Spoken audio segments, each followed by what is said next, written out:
live. We're live with a very special guest, someone who has not been on any of my BS Busters podcasts for a long time. It's good to have him back, Mr. Butterworthy.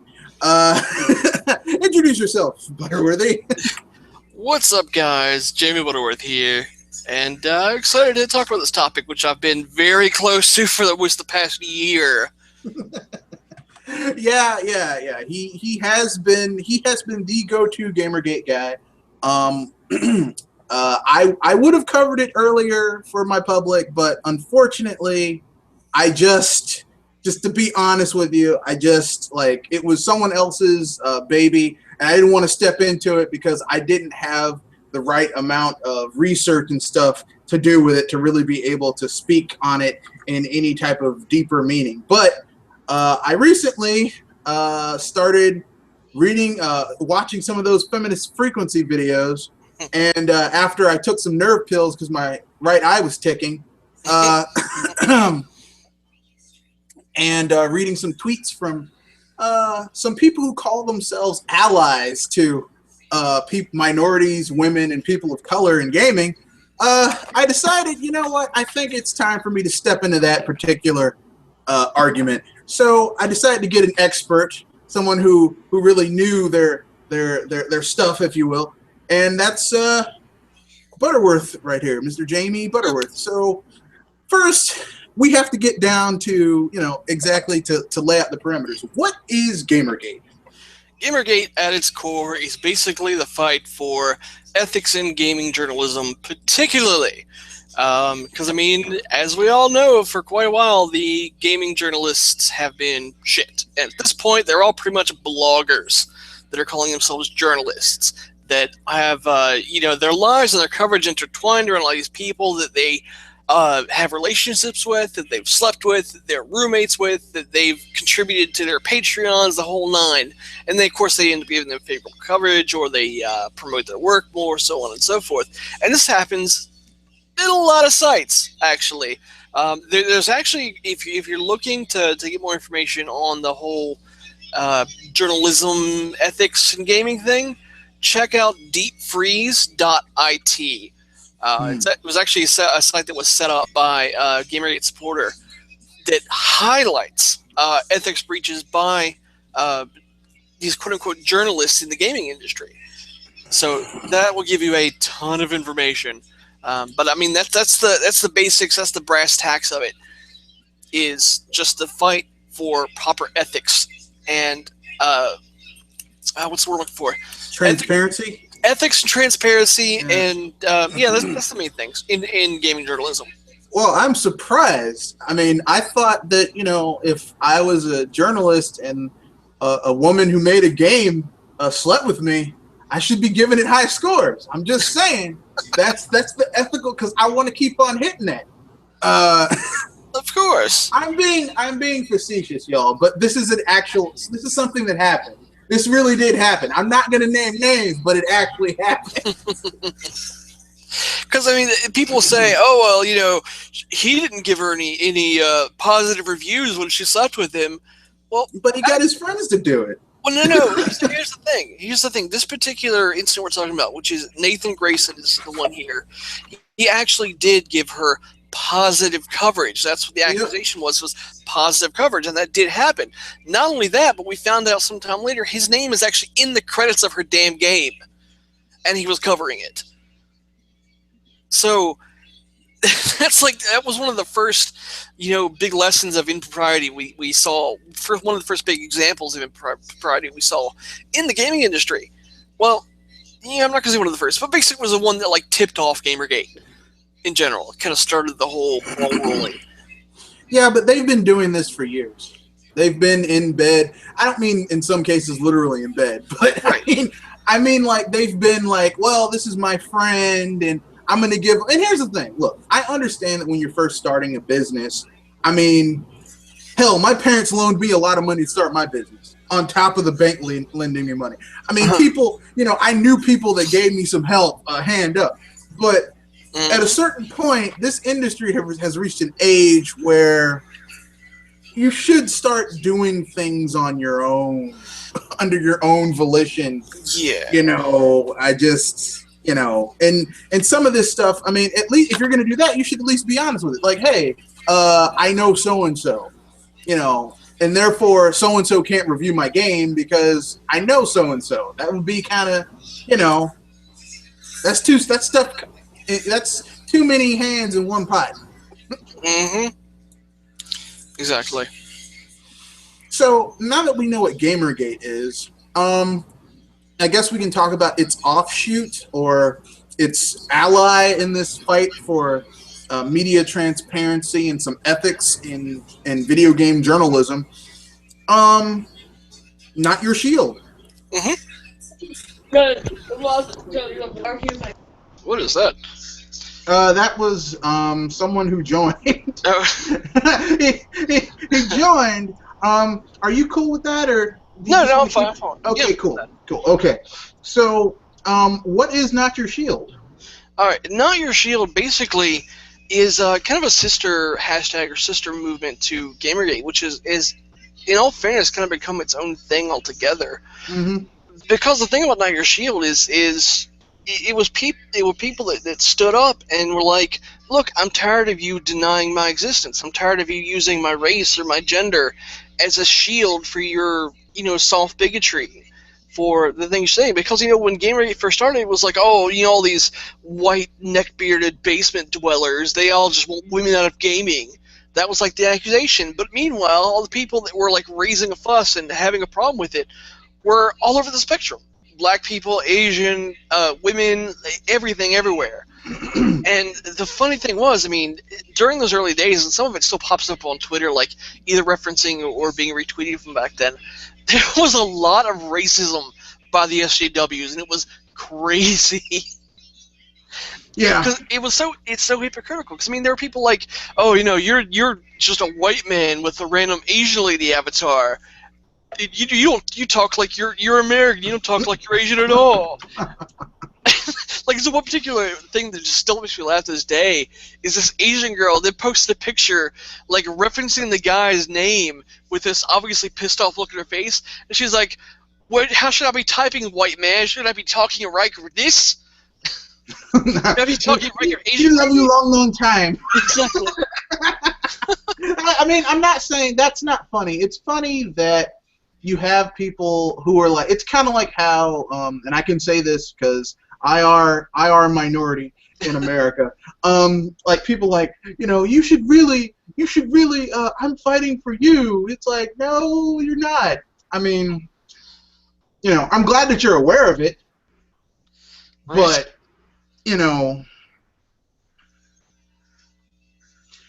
I guess the real issue that I've seen with this thing is that how they use minorities as their shield, but then if you disagree with them, they throw you under the bus. Of course. Because that's the thing here. Is I'm going to be straight up honest about this. Is I don't even want to call it any specific movement. I don't want to call it feminism. I don't want to call it like liberal activism or anything like that. It's not liberal activism, and it isn't feminism. It's a cult, is what it is. And you have to be in lockstep and agree with the cult, or you're evil. You don't deserve to have your voice heard. It doesn't matter what color you are. It doesn't matter your gender. You are internalizing your racism and misogyny, and they don't need to hear your voice, and your voice is worthless. That's kind of where their view comes from, and I hate to say that, but that's really how it seems. It seems to be their attitude. Well, like I said, I recently started watching, like, last weekend, because I had nothing to do on Sunday except for, I think I did that impromptu podcast. I was like, my vacation's over, but my classes don't start for another 2 weeks, so, work, class, I got some free time to kill. I'll watch Feminist Frequency. Oh. And my eye started to twitch, and I was like, oh my god, this is literally making me mad. There's like a little explosion in the back of my head. And when that happened, I came to the conclusion that, oh snap, these people are pissing me off. Mm-hmm. These people are making, and here's the thing: it's not that they're angry. It's that they're taking something that we should be talking about. There is, I mean, yes, we do have diversity in the video gaming industry. Is it as diverse as it should be? No, it isn't. But how they go about talking about it and the issues that they're the issues that they're using to illustrate their points, if you can call it a point, because really it's just a series of baseless attacks, so that, like, with no, like, if you rebut them, they get mad and they call you, they're saying you're being misogynist or racist or sexist or whatever. But I mean, yeah, I mean, I do wish that, like, okay, I do wish that there were more female developers that got highlighted, or people of color who were developers that got highlighted, and their games got really pushed, where you could see it first and foremost. I wish that you would see games that had protagonists or antagonists, or just characters that were different than what we tend to see lauded now, because I know there are an array of different antagonists, unisex, all that type of stuff, but really what gets pushed is like Call of Duty and Halo and stuff like that, you know. That's really generic to me. Right. Well, here's the thing, is, you know, these same people that are in this mindless cult, as far as I'm concerned, they deal in a lot of nepotism. Because that's the thing. If you look at the indie scene, especially if you pay attention on Twitter, there are a lot of indie devs and even major devs that are minorities, that are women, that do produce games, and they don't get their work highlighted because these people have to highlight their friends instead. Yep. There's a good example. There was a game released last year. What was it called? Oh, it might have been earlier this year. By a developer. Her name is Jennifer Daw, and that's her display name on Twitter. What was her thing? I think her game was Seedscape. I can't remember. It was a really, really cute game, kind of like a Farmville-esque sort of thing. But she was a vocal proponent of Gamergate and a female developer who produced a quality game.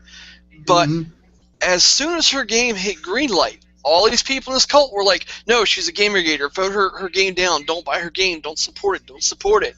I'm like, you have been sitting here for the past 2 fucking years driving diversity and women in gaming into our head, when women in gaming are here and they're developing games, and you're trying to push them down because they aren't your friends. It's a cult mentality, and it's nepotism, and these people are just trying to promote the friends. That's all it is. But isn't that kind of hypocritical? Really hypocritical. I mean, I thought they were trying to find. I thought they wanted equality and fairness in gaming and games journalism. I know I'm being facetious. I know it's bullshit. I'm begging the question. I'm using irony and sarcasm to illustrate it, which leads to our final portion of the "Who Are These People" section, which is, who are the opponents of Gamergate, Notyourshield, and other such movements? Who are these? What is some of the background of some of these people, like your Anita Sarkeesians, Brianna Woos, and all these other folk? Well, there are a few different kinds of people that seem to be on the other end of things. First, you have the people that don't really know what it is, but they spend most of their time reading or listening to or watching popular media, and popular media makes a buck off of just telling whatever the proper narrative is. And they'll listen to these people that say things like, you know, this female developer, her abusive ex-boyfriend put up a post online to shame her and encourage Gamergate to get started, encourage her to be harassed, and Anita Sarkeesian has received countless bomb threats, and Brianna Wu had to leave her home, and so on and so forth. And there are people that legitimately will listen to that, and then they won't listen to an opposing viewpoint or opposing facts just because they believe so heavily that Gamergate is a hate group, even though when you look into it, that's not the case at Yeah. all. Yeah. Well, I mean, it goes against their their supposition that that they've built their reality upon, and people Exactly. don't like having their reality shaken. No, not at all. Not at all. The second type of person is, well, we'll go back to the cult mentality again. You know, the cult members, they will blindly believe whatever the cult leaders tell them to. And the cult leaders are the ones that drive the narrative, which is the third type of person that we're going to get to now. Person that's against Gamergate are the ones that are out for profit. They're typically the leaders, the sort of people that have or drive this mentality that have a lot to gain from it. Like, first example, Brianna Wu. Who was she before Gamergate? She was nothing and no one but a rich, spoiled kid whose mommy and daddy gave her lots of money to do whatever she wanted to, and she wanted to make her own video game with character designs, which were, by the way, highly sexualized female character designs that she had been working on for years. That she got in there, and then she just poked fun at Gamergate and started making some really nasty memes about people in Gamergate. And of course, Gamergaters that were part of the Chan culture decided to go on to, what was it, 8chan at the time, and they just made a bunch of what they called spoiled developer. That was the meme. It was like a crying, angry kid or whatever else. And they were taking actual quotes from people like Phil Fish, who have said horrible, shitty things, and were just like redoing this meme over and over and over again. And of course, Brianna Wu took it as being threats, and they were trying to single her out, and they were trying to harass her, even though none of that was directed at her whatsoever. So, of course, the prevailing narrative at that point was that everyone just wanted to harass Brianna Wu and send her death threats. And, of course, she started to capitalize on it as much as possible. She started to do interviews. And then she said she got all these threats. People were posting her information online. And then she said she had to leave her house. And she had to stay in hotel rooms, and stay here and stay there. Even though, if you look at all of the interviews she ever gave on camera, or someone took photos of her somewhere, they were all in her house. She never left her house. All right? And she was incredibly antagonistic towards people, because she wanted to draw attention to herself. She wanted to draw these threats. Because at one point in time, people were donating over $15,000 to her monthly on Patreon because of this. Because she was getting quote-unquote threats from Gamergate. And if we look at Anita Sarkeesian again. So there's money in being a victim? Oh, who knew? I wasn't aware of that. Yeah. But the same shit goes with Anita Sarkeesian. She has, and never did have, anything whatsoever to do with Gamergate. Then, she mentioned something on Twitter about it. Her and Jonathan McIntosh, who was, by the way, if you weren't familiar, the writer of Feminist Frequency, is a man. But she started poking the Gamergate beehive on Twitter and everywhere else. And suddenly, she was, quote-unquote, receiving all these death threats. And then she was supposed to go give a talk somewhere, which someone sent a random email to the college that she was supposed to give a discussion at, saying they were going to shoot the place up, get bombs, whatever else. And of course, the FBI and the local police and campus security said, this is not a credible threat.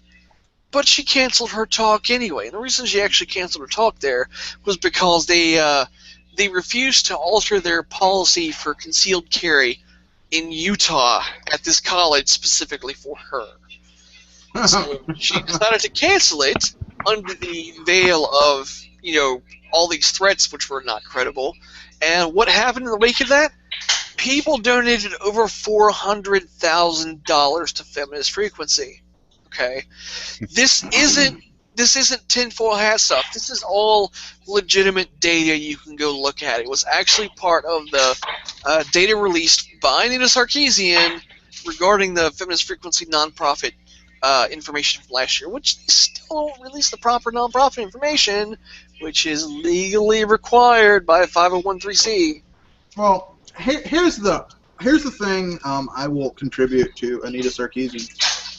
People have forgotten that she got her start in this whole being a quote-unquote expert on video games by releasing. Well, she did a Kickstarter for Tropes, Tropes versus Women in Video Games, I believe. That was her big thing.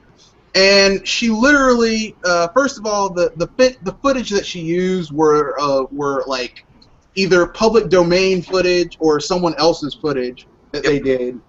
She didn't play any of the games herself, and she went after she cherry picked her information without ever even touching the counter argument, which anyone can tell you that when you do an argument and you don't even address the counter argument, your argument is weak. It's very, very weak. Yeah, and the thing is, we're 3 years on at this point from when the Kickstarter closed.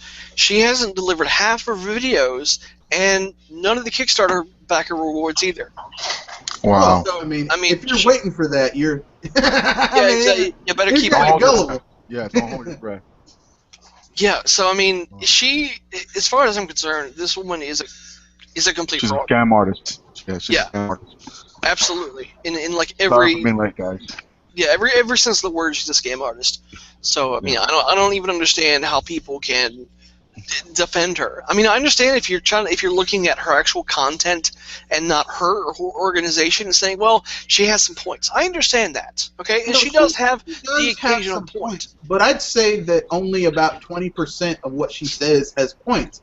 The other 80% is I'm gonna keep it clear. I'm not gonna curse in this one. Bovine scatology. Okay, so I mean the hilarious thing that I mean, like, one of her earliest arguments was, well, Nintendo is misogynistic because Mario is always rescuing Princess Peach, ignoring whether games where Peach is has to rescue Mario or she's like a powerful character within her own right. Then she makes but then you have her blanket assumption, which is Nintendo is misogynistic, and she completely misses the elephant in the room, which is, you know, a 6'2" chick in power armor who just regularly just wrecks people's shit. Of course, because that's the thing. I mean, everything is to suit her agenda. That's what it is. I mean, if you look at, okay, she's done 2 videos since that were supposedly to highlight positive feminist or positive female roles in gaming. The first one she did, before you get into the details on it, the first game that she highlighted was called Swords and Sorcery, because sorcery was spelled weirdly. But the thing about that particular game is that it was actually a game developed by a developer who has close ties with Silverstring Media. Silverstring Media is her publicist. And I bet she didn't tell anyone that, did she? No, of course she didn't. Of course she didn't. And, you know, so she inadvertently or indirectly stood to benefit from promoting that game. But then we get to the actual game itself, and it was a pixelated indie mess featuring a character that was basically agender that had no personality whatsoever, and the whole thing was basically a knockoff of the second Zelda game, The Adventures of Link. Yeah, I think I've played Sword and Sorcery. It's meh. I mean, it's not, you know. I mean, you're not going to be writing home about it. Let me put it that way. Exactly, and you know, to take it a little further there, the next game that she highlighted was Beyond Good and Evil, and she pointed out the good things about it. And she was like, "Oh, well, you know, Jade's a strong character, and she does this and that." And she was like, well, you know, there's one scene of the game, this character busts through and says, "Jade, save yourself," and tosses her, like a staff to break out. When actually it was, she was still saved by a male character. He just had to aid her so she could free herself. But the funny thing was, she apparently, she made a Twitter post about it, because somebody had commented, or sent her a comment, that basically Jade from Beyond Good and Evil is Gamergate. Because Jade is basically trying to go out and, you know, expose the deeds of this corrupt organization to the world or whatever else through journalistic reporting. And there's a lot of parallels there. And she was like, "This is stupid. I'm going to turn off the internet for the rest of the day." But what about the pig for partner there? Oh, Jonathan McIntosh? Yeah. That dude is straight up crazy. Seriously. I mean, Shady as hell is what he is. Oh yeah, no kidding. Like he's actually said before that his entire goal is to take the truth or to take realities and alter it to his vision. So, I hate to kind of invoke Godwin's law here, but this guy is a propagandist on the order of, Joseph Goebbels from the Hitler regime. Like, he admires him. He wishes he could do the stuff he could. And, this guy, the thing is, it's assumed that he runs a feminist frequency Twitter account as it is. So, a lot of the stuff that shows up on that account that's supposedly by Anita, we think it's him. Because there are tweets that he has done in the past that has gotten very little attention whatsoever that he will retweet word for word under the feminist frequency account just to get more eyes on it. It's all about hits. Exactly. So this is a profiteering venture, essentially, that these two are. They're basically profiting off of the backlash that they know exists when you start trying to, create controversy between the sexes. Essentially, is what she's trying to do. Exactly, and the thing is, if you really pay attention, because all of the feminist frequency videos are heavily scripted, and when Anita actually goes out and does panels and does live talks, she's still scripted. So I have no idea how much of what she's saying, if anything, actually comes from her, or if it all comes from him. And I think a lot of people don't even realize that a man is behind feminist frequency. No, I believe it. I definitely believe it, because only someone who doesn't have a dog in the fight could be that that clueless. And just, Anita Sarkeesian herself, you can tell that the woman isn't a gamer.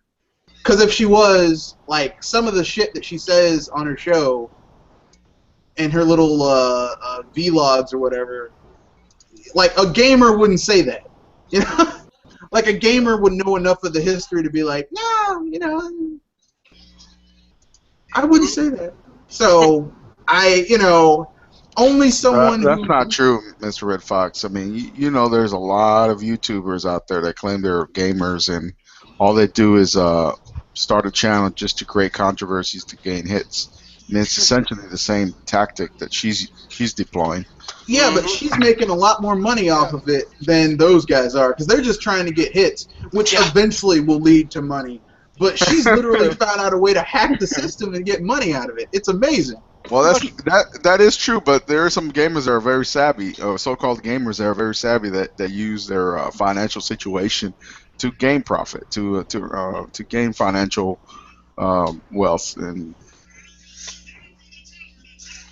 spur type PayPal type donations and shit like that. It's sad, because that's you see it all the time, And then she's on a bigger level, because she's taking advantage of this movement right now. Where you got the LGBT movement, you got the female the feminist movement going on, and everybody's trying to voice their positions on what they feel is the right way of the right direction that our society should take. Mm-hmm. And that's the thing. Also, just to go as kind of a little bit of off topic there, to kind of touch on that, there are apparently a lot of people that are in communities like the LGBT that are not happy that this modern cult mentality and modern feminism have kind of co-opted the LGBT movement. Absolutely. You guys are probably familiar with Internet Aristocrat, right? He actually deleted that channel as it was because he got too big for his own good and didn't want to have to be part of Gamergate anymore. But he started a new channel called Mr. Medicare. And a couple weeks ago, he did a little hangout or a podcast or whatever. It was like 2.5 hours long, but it was something that I would really suggest listening to if you want more information on that, because he did it with two people, two transgender women, man to woman, one of which is post-op, one's pre-op, but who have been part of that who are a part of that community and also are big gamers and big nerds. And not only were they really likable people, but they have a hell of a lot of information. So if you're interested in learning more about that, I suggest that you check out Mr. Metokur, Metokur. And just search him up, go to his channel, find that video, and give it a listen if you got time to just hang out and listen to whatever for a while, because it was worth a listen, definitely. But that's off topic. Okay then. So before we go any further, I just want to let people know that we do have the questions section open. If you have any questions, we do have questions. From Triple M. We do have questions. So. We do, and we're pretty good on time. For once, on one of my casts, we're good on time. Well, this this is a sensitive, tough topic, and it is, but it's not something that a lot of people take for granted and speak. The thing, that's why I dropped the video I did yesterday, where I said when people take a good cause and co-opt it for they twist their it own personal gain. For personal gain. Because that's basically what this thing is. People are there is diversity in gaming. There's always been diversity in gaming, but when we were playing and we were little kids, we didn't know about it. Like, I didn't know that the lady who made one of my favorite 6th-gen RPGs, was a lady. She made all the Phantasy Star games. Lady. I didn't know that. Mm-hmm. I had to go look it up. I didn't know that the guy who made cartridge technology possible, the guy who basically you wouldn't even know about cartridges if it wasn't for this guy. Black guy. Didn't know that. Didn't know that. There's all of this awesome information that is there, and we didn't know about it because it wasn't really put forward. Or if you wanted to find it, you had to go on a quest like Bilbo Baggins, answer some riddles, fight a dragon, that type of stuff. Exactly. Well, it's like, one of the favorite gaming characters that people like Anita and other feminists love to just beat on constantly is Bayonetta, right? She was designed by a Japanese female developer. She was... True. Yeah, it was like her artistic design, her design behind the personality, the whole nine. She was designed to be a very a sexually expressive character who embraced who she was and her sexuality. Yeah, she owns her sexuality. And here's the thing. People shouldn't be surprised by that, because if you know anything, I've been to Japan, and multiple times, and I have, friends who are from there, still live there, as a matter of fact, Japanese friends. It's really repressive.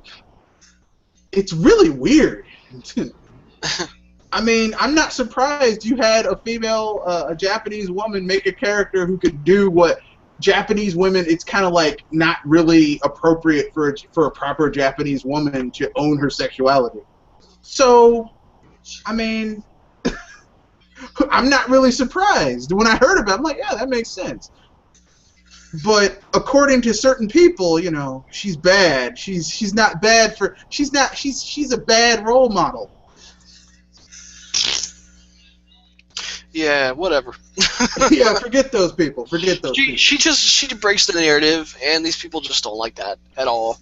Yeah, well, she goes against what they would have you believe, which is,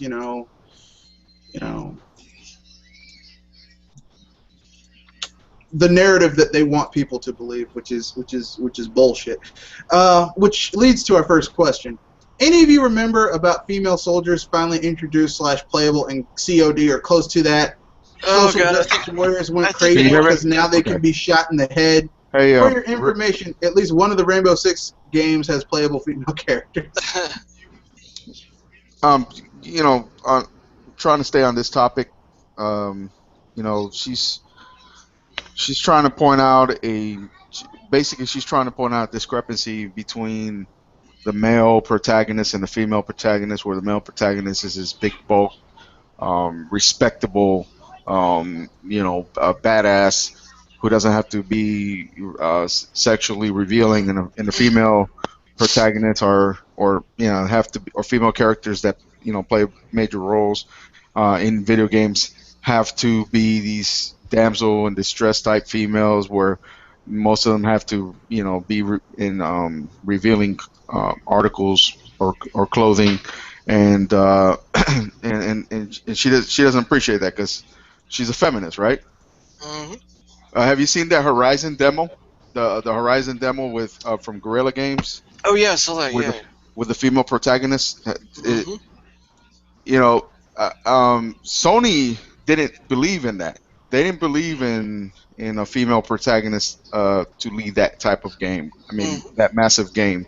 But the developer believed in it, and from my understanding, the developer is a man.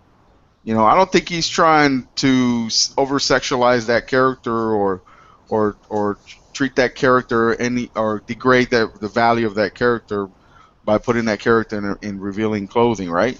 I mean, Hmm. we all saw that character. She had that armor on, and she was a badass, right? Yep.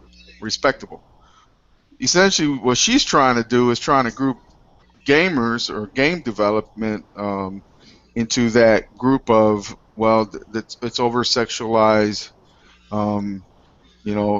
highly sexually charged innuendo, um, and it's something disgusting, right? Women should I be. don't know about that, but what I will say is this: I'm more offended by video game male characters being these big buff, ultra These masculine, big like buff they Vin take so many Diesel, cock, steroids cock that Diesel. they take so many steroids they pee The, they pee like their urine is like test positive for everything. just, I'm more offended by that as being the main characters we look up to, because things are different now with these ultra realistic graphics than they were 3 or 4 gens ago. Because I mean, I grew up playing, looking up to, fat muddy Italian plumbers and their skinny brother, and Mhm. an earthworm in a power suit and a blue hedgehog who ran real fast, and God help me, I can't believe I'm going to reach this far and add this guy, a ugly bobcat that was chasing down aliens that stole all the yarn. I mean, those are the mascots I grew up with. So, this whole ultra realistic kick that everyone's going on with now, I'm like, nah. See, and that's the thing. It's like, anyone that's been part of gaming for a long time, and I'm talking like decade plus, knows that we've wanted diversity in gaming for a long time, and we have gradually been getting it year after year. I think like 2012, 2013, 2014 was a setback, just because pretty much every major AAA title starred a character that was a variation of Joel from The Last of Us, voiced by Troy Baker. You know, but I mean, other than How many that, times can we have bootleg Indiana Jones? exactly. I know But everyone likes Nathan Drake, but really, he's bootleg Indiana Jones. I just want Yeah. people to know that. What some people do also need to understand that some of these characters do wrap up into the story. So you can't really change the story of the gameplay, Right. But Yeah. Well, I mean, for something where you have a narrative, Like you're Halo. right. Like Halo, for Well- example. They could do Well- it because Master Chief is not going to be in the 5th one, I believe. But No, here's the reason why Master Chief is different. Master Chief, by his very nature, is a faceless protagonist. You never see his face. You could literally have any damn body in Master. Like, really, it would have been cool had Bungie pulled a Samus with Master Chief. Yeah, they just and leave just it to blown everybody's mind. That would have been cool, but I mean, they didn't have the balls to do that. So yeah, they leave the they got all, we gotta make it, dude, bro. But I mean, for some narratives, you're right. Like, it would be kind of weird for me if Link was a chick. But if they crafted a story to where Link was a chick, it could be awesome if they crafted the story that way. But I mean, it would have to be like, it's kind of like, some people gave Stan Lee some shit about it because he said, I wouldn't want like Peter Parker to just be gay. It's kind of jarring to take a character and change them to being a different ethnicity or a different sexual orientation just for the sake of diversity, when like it's kind of jarring when the story doesn't make sense. It's kind of like how people were PO'd because Johnny in the new Fantastic Four movie is black. I'm like, that doesn't really matter. You know, Like, it doesn't matter what Johnny looks like, because as long as the dynamic is there where Johnny Storm is aggravating the hell out of Ben Grimm, and you have that, you know, this kid's annoying the shit out of me, and if I could just get my hands around him, I'd beat the shit out of him. That's the whole dynamic between Johnny and Ben. It doesn't matter if he's black. I mean, like, they went through all this trouble to explain away the fact that, well, actually, Sue Storm has been adopted, and therefore, I'm like, come on, you don't need to do all that shit. It just, it's unnecessary. Right, and that's the thing is, I don't know exactly how you guys feel, but I've seen a lot of people who are, you know, females, who are minorities, who have actually come out and said, look, I'm tired of you switching around characters just for the sake of it. Because, I mean, there are plenty of examples where it's fine to switch from Captain America. Anybody can be Captain America. You know, but it's not like you're taking Steve Rogers and making him an Asian woman, you know, because then we'd have problems. But if you want to make Captain America, you know, the suit and the shield an Asian woman, no problem. Anybody can be Captain America. Anybody can technically be Spider-Man, but there's only one Peter Parker. Exactly. I mean, that's how I mean, like, people were like, well, we're going to have a black Spider-Man. No, we're going to have a black Ultimate Spider-Man. There's only one Spider-Man. It's Peter Parker. There's, you know, it's, I mean, you know, it's like, you know, if you want to do something different, craft a story that has that character, a new character being something different. Like, everyone's like, well, we have a female Thor. Well, since technically speaking, the last Thor was a dude, was a crippled guy with a cane who picked up the hammer. Anyone who's worthy and picks up the hammer can be Thor. Anybody can be Thor, really. Well, the difference is the hammer specifically gives Thor's powers. You'll have the power of Thor. And in most cases, whoever took over the Thor comic book, Thor was still involved in some shape or form. I think the reason a lot of people got pissed off at female Thor recently was because she literally stole his identity. Like, Thor just gave up his name. He's like, I'm not Thor anymore. I'm Odin's son. Here, you can be Thor. And then, of course, she went on and said some really pandering shit in all of the issues and just made a lot of people angry. I think the reason that was the reason a lot of people were angry at the switch in Thor. It wasn't because the character was female. It's because of how it was written and what they did to actual Thor himself. And that's... That he judged himself to not be worthy of Mjolnir? It wasn't just that, but that he basically just gave his name up. He's like, I'm not Thor anymore. It's one thing to... Because they didn't write... Yeah, exactly. They didn't write it well. And that's the thing. Like, if you're going to have a female character or a gay character or a lesbian character, don't just make a character gay, lesbian, or a different... change up things without having some type of valid reason, well-scripted writing. Don't just for the sake of being different. But we have another question here, or comment. It seems this shenanigan is infecting the indie scene as well, mainly an indie award show / conference, all in San Fran. I have not heard of that. I will probably watch it later. I used to go to Polygon and Kotaku for a lot of stuff, but they're the ones who are perpetuating a lot of this shit, so I can't even listen to them. Mm-hmm. Exactly. We have one more question here. Well, two more questions, and then we're done. Any of you know about the site that built the statistics about #Gamergate with any connection of threats? Turns out only 0.02% of the entire hashtag has threats. That's right. I think that was, what was that? It was, I think NBC did a story on that. But they went through all these stats, and they're like, okay, look, so here's the thing. Here's, tweets about this, tweets about that, tweets to certain people. And the funny thing was, they had, positive tweets on the left side, the negative tweets on the right side, which, of course, was, a small sliver, and then, tweets about, the specific topic, right in the middle, which was, 90-something% of the overall makeup. And they said, what they said in the article literally was, if you look at the chart, you can see that quite a lot of the Gamergate tweets and hashtag use is about harassment, even though it was less than 1%.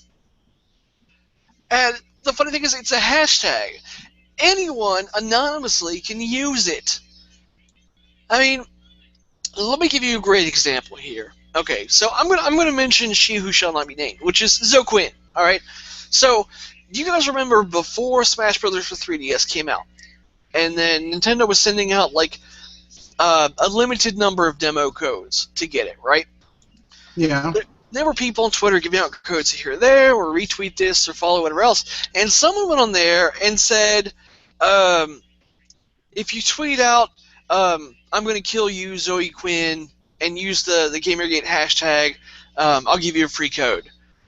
And obviously it was someone who was trolling and trying to make Gamergate look bad, and guess what? Zoe Quinn retweeted it and referenced it.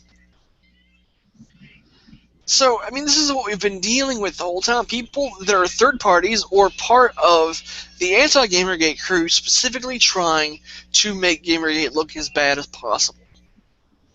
And it doesn't matter all the positive. It doesn't matter that Gamergate as a whole has donated well over $100,000 to worthy causes. It doesn't matter that Gamergate has, literally helped people. It has made changes within gaming journalism that is making an industry-wide shift on journalistic merit. None of that seems to matter to these people. It's all about this amorphous harassment, which literally anything can be harassment these days. I've seen people who have been simply politely disagreed with, then say they were being harassed. Well, I mean, this has already happened. They've already basically, like, some of the people who are making who are making Doom are now getting blacklisted because they basically said, well, Doom's like, I think Anita Sarkeesian said, well, Doom is too violent, and they're like, Doom has always been violent. Yeah, like that's the whole point of Doom, is that it's really violent. Yeah. The game is set in hell. You're trying to escape hell. To be fair, it's set on Mars, and then you take a portal to hell. but not to play semantics, but still, I mean, you've got a lot of really messed up stuff going around. I mean, this is the original heavy metal running around in corridors shooting people, corridor shooter. So I don't really. But yeah, it's kind of funny that it kind of turned out to be something else. We have one last question here from Triple M. If GVGIU was here, is he going to make a follow-up bit about that Splatoon article focusing on the female Inkling counterpart? I'm not even going to touch that with a 10-foot pole, son.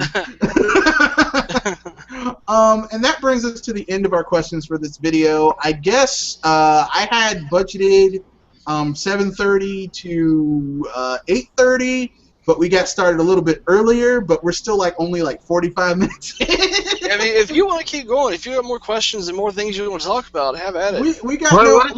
What did you guys talk about? What was it? We were just talking about Gamergate. I mean, the thing is I only did an hour because I knew that Jamie Butterworth had stuff he has to do because we live in the same area, so we're on the same timeline. But I know he's got stuff he wants to do. I don't want to do a long epic cast about Gamergate because, frankly speaking, I mean, I don't like talking about those. I'd rather talk about video games or people doing stupid stuff and be like, I can't believe that's like a 15-hour podcast. You guys exactly. I'd rather talk about how Arkham Knight came out and on PC and it was broken and people are surprised on the elitist platform. Yeah, I'm an elitist. I have a PC. It's very powerful, and I did not get that game though because I knew that game was going to be broken.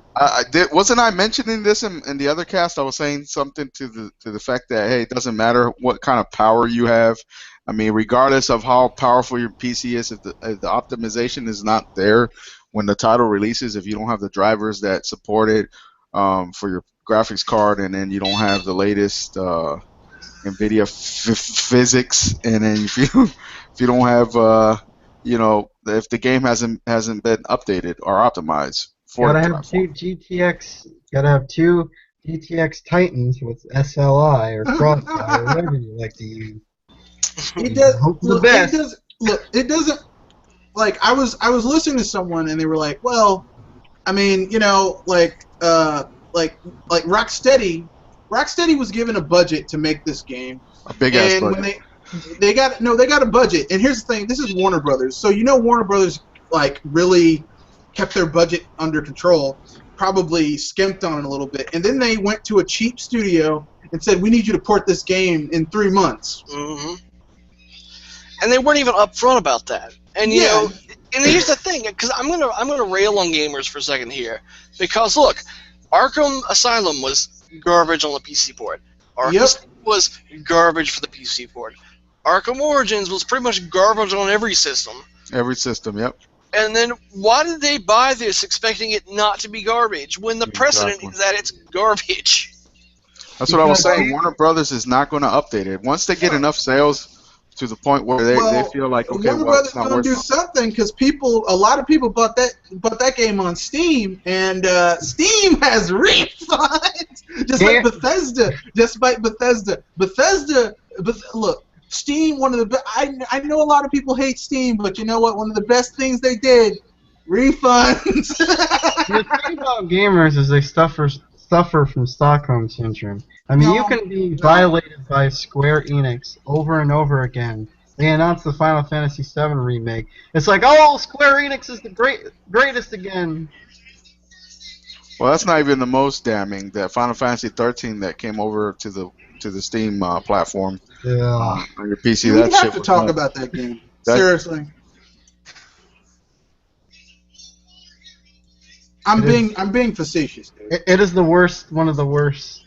Like, I don't get that game. I tried. I think I played at least a good 2 hours of that. And I'm not gonna lie. I'm a sucker for Final Fantasy. I love RPGs. Yeah. I love them too, but 13. But I mean, I played the three titles of the Final Fantasy 13 series, and I mean, I have to admit, it wasn't the greatest, you know.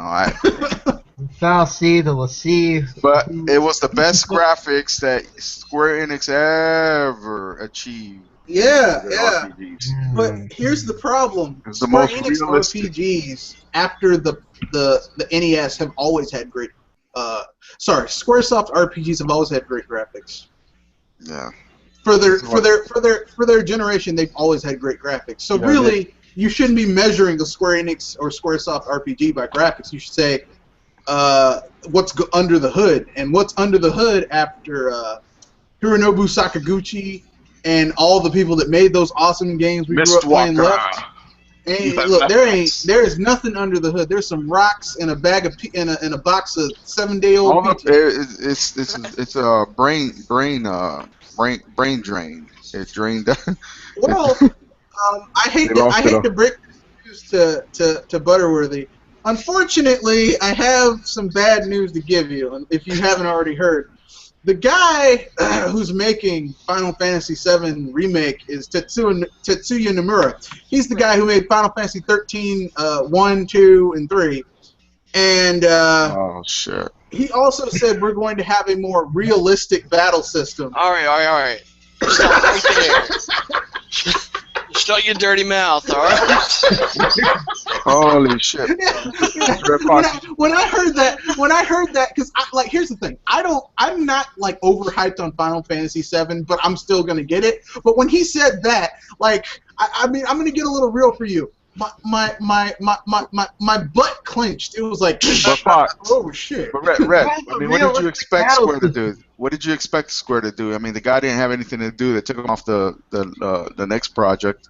No, he's making Kingdom Hearts 3. He fucked that up. That shit's not coming out anytime soon. Let's just be frank about it. I'm gonna be an old man. That's it. If it comes out in the next 5 years, you know, that'll be a surprise. That game. Listen, we all agree. The targeted market for that, the audience for that title isn't on a PlayStation brand anymore. Okay, there's just not. It's going to cost way too much money. You know, they're not willing to put the marketing behind it because it's just not a big seller anymore, and the audience isn't there. It'd be a better seller on the Wii platform, on the Wii U platform. Yeah, that's what killed me. Like I didn't understand why they didn't bring the Kingdom Hearts 1 and 2 remakes to Wii U. I mean, it was perfect. That should be million seller, easy. Dude, let's be frank. That would make sense. That would be good business. Last time Square Enix had good business sense. Yeah. All right, but I've got to address the Final Fantasy VII nonsense real quick, all right? Because you guys know that I'm a die-hard Final Fantasy VII guy. Like, that was, life-changing for me in my teenage years. Got me through a lot of stuff, all right? So, here's the thing. they've already said that they're not going to be introducing any new characters, which is good. That's good. Don't Even fuck as it up is. that way. Yeah. Exactly. But they need to keep some semblance of the same battle system. Like, I don't mind if they change it somewhat. I like that active battle system. I like that. So I like so it. did I've I. always So did enjoyed I. it.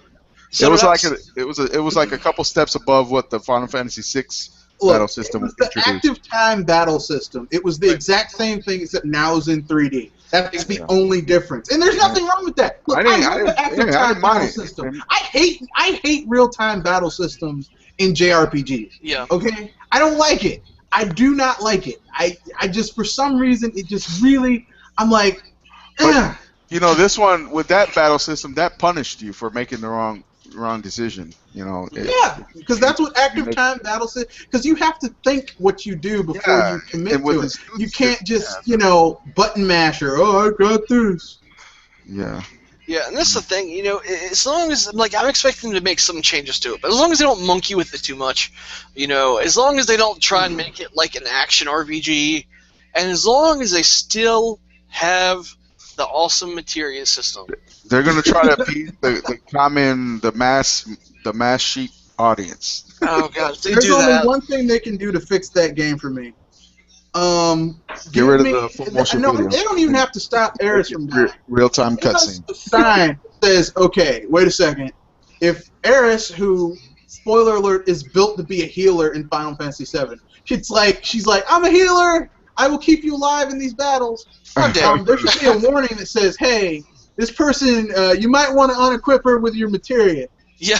Just saying. Well, think about. Just saying. Well, They think need to about add a new... Go ahead.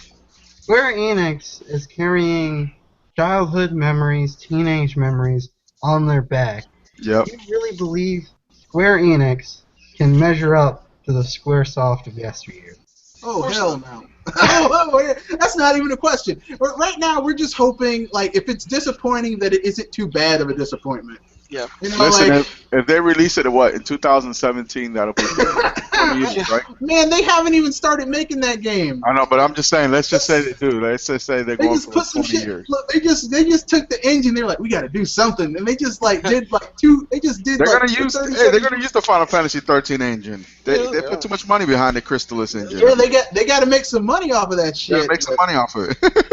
I hope they can retain the active time battle system, because if they don't, they're pissed off Final Fantasy VII fans, and I'm going to be one of them. Because Final Fantasy VII is not my favorite Final Fantasy, but it's to me it's solid, right? I think if they implement, let's say they do the story, let's say they have two different paths, right? Let's say they keep the traditional storyline, plot, and everything the same, right? And then they have an alternative storyline or story plot for those of us that want to venture on in that route, right? That way you keep the essence of the original Final Fantasy intact, Final Fantasy VII intact, but then you also add on to it for people that played it multiple times already. What they should do, and I was actually going to talk about this earlier, is they should add a new game plus that actually changes a lot of things. Like, for one, Ares doesn't die in the new game plus. That's what I'm saying. Yeah, change it up to where you have two games essentially. You have an opportunity to play the regular,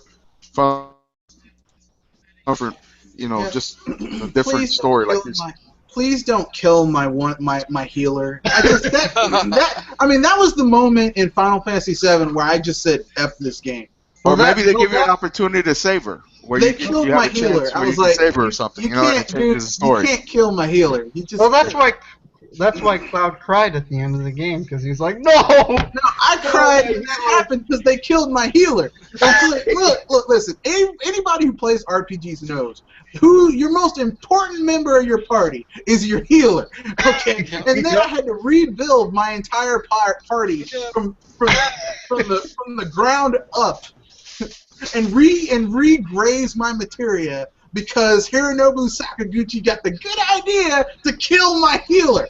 And Ares has the best ultimate limit break too. Yeah, heal everyone to full, give you all your mana, and raise everybody up. He's the best character in the game. Even people I like Cloud, man. Fuck him. I like Ares. Look, I don't want to hear mopey mother whiny.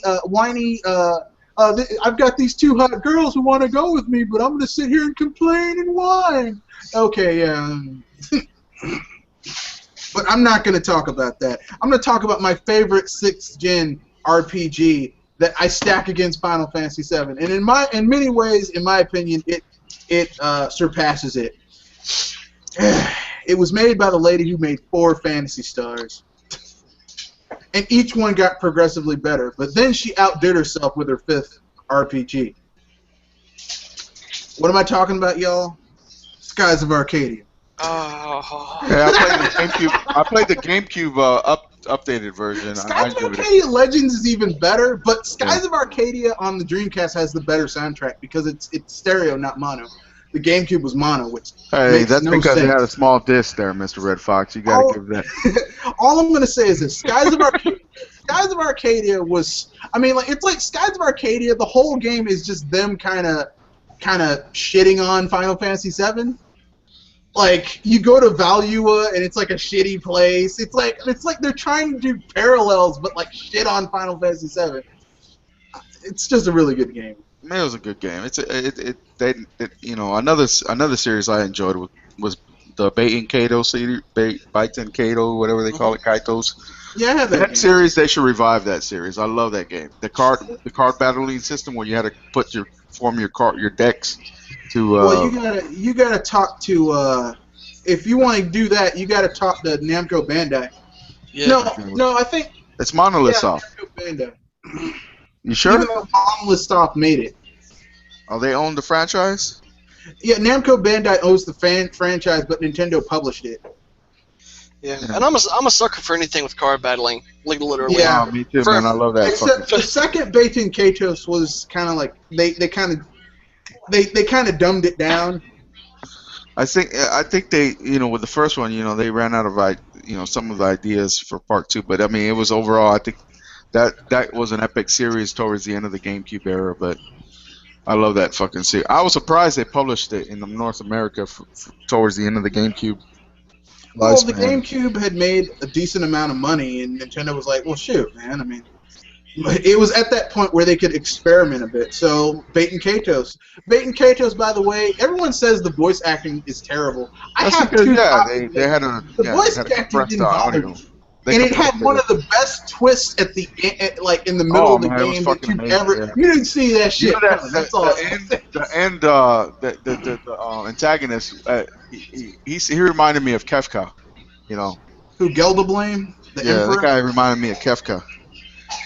I could only imagine like a Final Fantasy VI, like a reimagining or a remake, so to speak, in today's visual representation would be fucking amazing. I mean, because think about what they did with the sprites and in the 32 megabit cartridge that they had at the time. That thing was epic. You got to be talking insane. They couldn't do anything. That those mini discs. That would break some budgets. I think it would break some budgets. Then that's probably why they never attempted it, because that game was massive. I mean, that thing was huge. All I'm going to say is this. Sega, travel everywhere. I'm going to need you to do 3 things for me, Sega. I'm going to need you to re-release Skies of Arcadia Legends and/or make a sequel. Get Platinum to do it. Get the lady who made the original, ally them with Platinum, make that game. You could do that. That'd be awesome. They never will. I'm sorry. It'll never happen. Don't destroy my hopes like that. I am the dream crusher.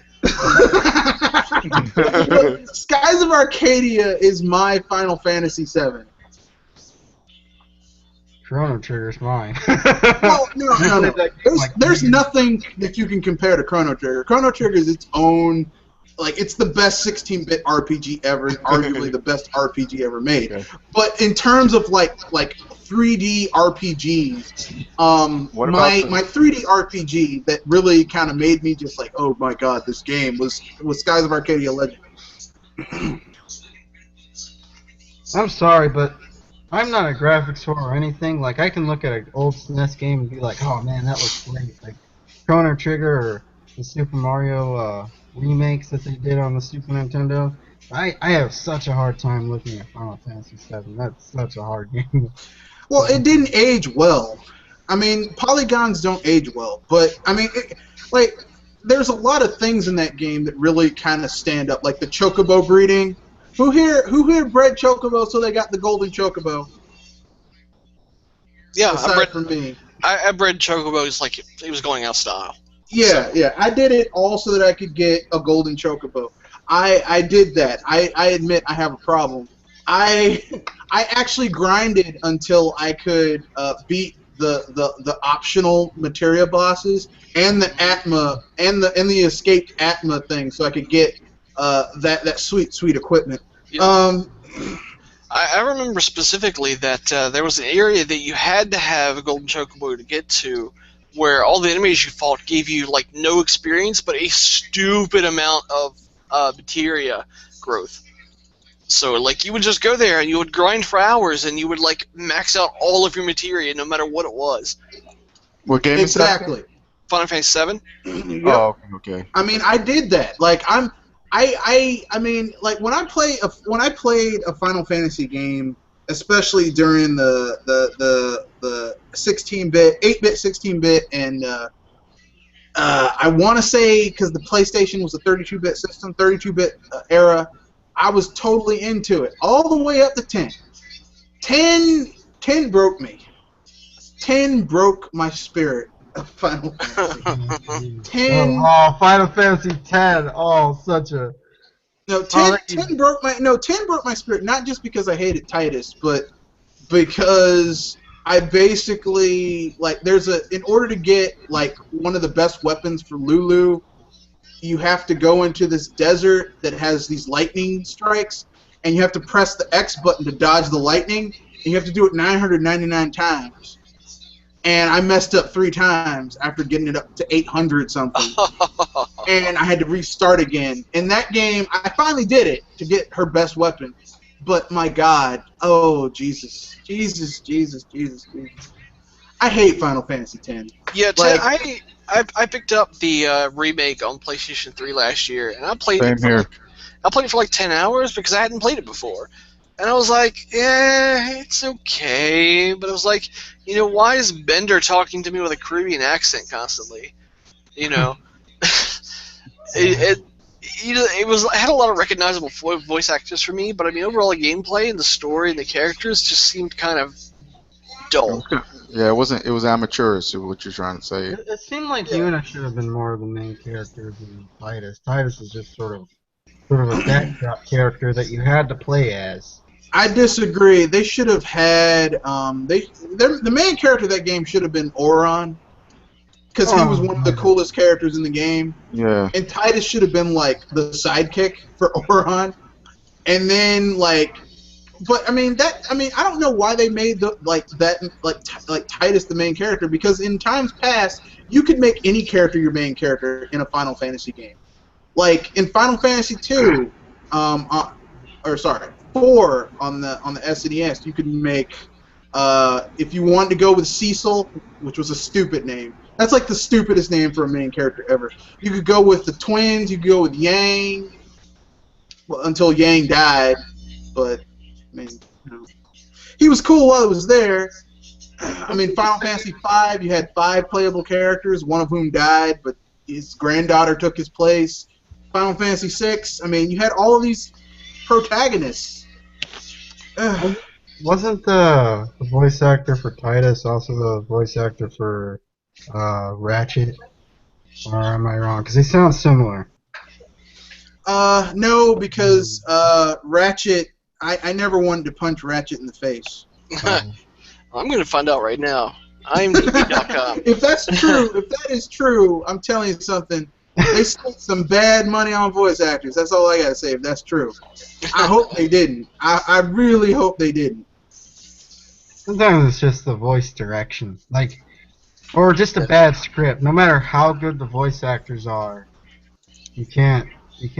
No matter how bad the script is, you can't fix the script with good voice acting. You know, speaking on the topic of RPGs, the Monolith Soft Xenoblade Chronicles X is going to be released in December in North America, right? And I've heard some snippets of some of the voice actors for like some of the main female characters. And I have to admit, they're not that bad. They're not bad at all. They're not cheesy. They're not out of sync with the Japanese audio. Well, they didn't skimp because Iwata was like, I was very impressed. Spent a lot of money. Have you guys heard any of those? Have you heard any of those audios? Any of those clips? Just No. yeah, I was very impressed. The what's her name? Anna. Or what's the woman with the great hair? Is it Anna? Is that her name? No idea. The main female that helps you get out of your life capsule when you get out. No idea. At the beginning of the story. Yeah, I know what you're talking about. Yeah, she's that voice actress, the female voice actress for the Japanese is amazing. I mean, you don't even understand what the hell she's saying. No. But she gives that character life, and yeah, I hope they give us the option of English subtitles. I would love that. Yeah, I would love that. I wasn't too impressed with the English voiceovers I've heard already. Yeah, I just hope they don't fuck that up, because that'll take away from this. That'll take away from the game at all. Yep. But speaking of Titus, all right. So the guy that voices Titus actually did voice Ratchet. Oh God! Now he's also voiced Obi-Wan Kenobi in a lot of Star Wars stuff. And what else here? He's voiced Minions in Despicable Me. He was a voice in Valkyria Chronicles 2. He's the voice of Waldor Sockbat in Drawn Together. That is horrific. I just destroyed your whole overall image of it. It's horrific because basically let me explain how much I hate Titus's voice acting in Final Fantasy VII. Like I literally went out of my way to not use Titus. Like I didn't even want to hear his victory phrase. I was like, nah, I'll go with Tiny before I go with Titus. And Tiny was almost friggin' useless unless you found all of his blue magic stuff. Right. What does blue magic do? I know white, black, and red magic. Blue magic is where you learn monster special attacks. Oh. Okay. Except you have to get hit by it in order to learn it. Which is that's like the stupidest way to learn a magic spell. Like Gur uses in Final Fantasy VI uses blue magic. It's the most Realm's grandfather, Strago uses blue magic. Gal doesn't use blue magic. Gal uses mimic. Gal uses mimic. Mimic is a completely different beast. Blue magic literally lets you learn 999 needles, 9,099 needles, 99,999 needles, which basically are Cactuar special abilities that do massive amounts of damage. And we've almost hit the end of this podcast. I don't want to keep anyone longer than they have to go. So plug what you're doing, and then we'll end this cast. Oh, one more thing. I remember when I played Final Fantasy VI for the first time, I spent hours in the field trying to learn as many mimics as I could. But my name is Kanashi Abominito, and I made a video about E3 and about how it's just a show, and about how we sometimes put too many of our hopes and dreams in E3. And I think we're all coming to the point of the E3 hangover. So, especially after Arkham Knight came out for PC.